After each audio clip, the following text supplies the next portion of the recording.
presented by Burger King.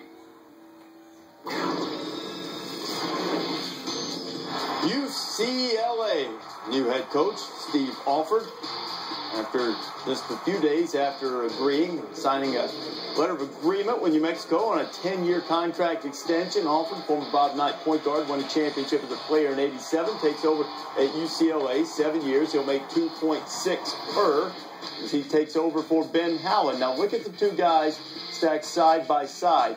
Now, there are a lot of extenuating circumstances in terms of momentum turning in the last couple of years against Howland, but more NCAA appearances, better record in the tournament, 3 Final Fours. Alford hasn't been even to the Sweet 16 since he was at Missouri State. It's not to imply he's not a fine coach.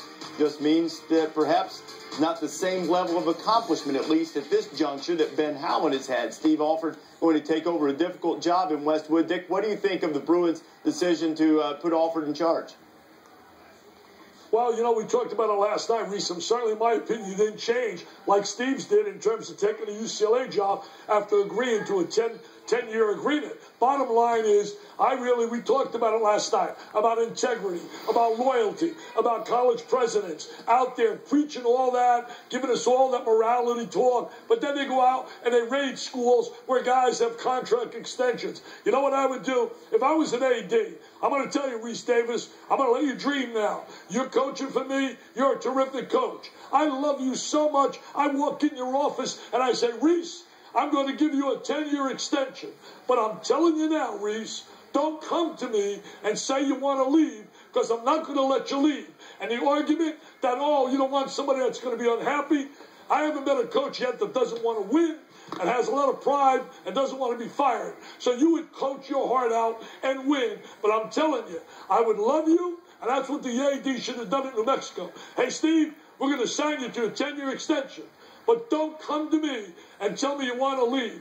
I question the presidents, the integrity, the loyalty, going after guys that have ironclad. What is a contract? A contract is almost meaningless. It's almost absolutely zilch. And I think that is sad. Yet a player decides, I want to transfer. Oh, really? He's a bad kid. He can't mix in. You know, all the little vibes, the little conversations off the record.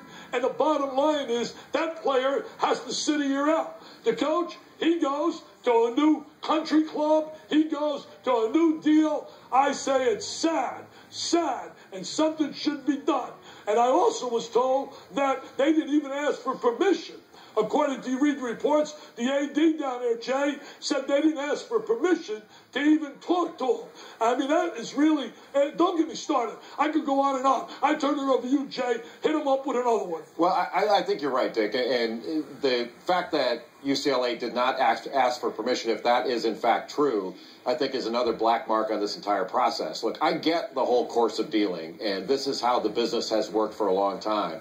My only point is that in most contracts and most contract dealings in any other business, one entity luring away with an offer someone who is under contract would be deemed tortious interference with contract and would line them up to be sued for damages.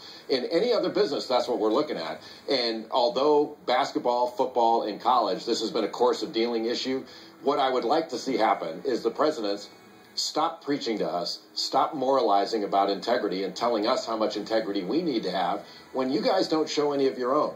You know, you're rating, as Dick says, rating another school of its coach when they are under contract. Steve just agreed to a 10-year deal and said publicly, this is where I want to be.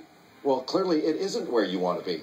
And it wasn't like they fired him or he decided, you know what, I'm leaving New Mexico, and then UCLA came to him. He left because they gave him an offer.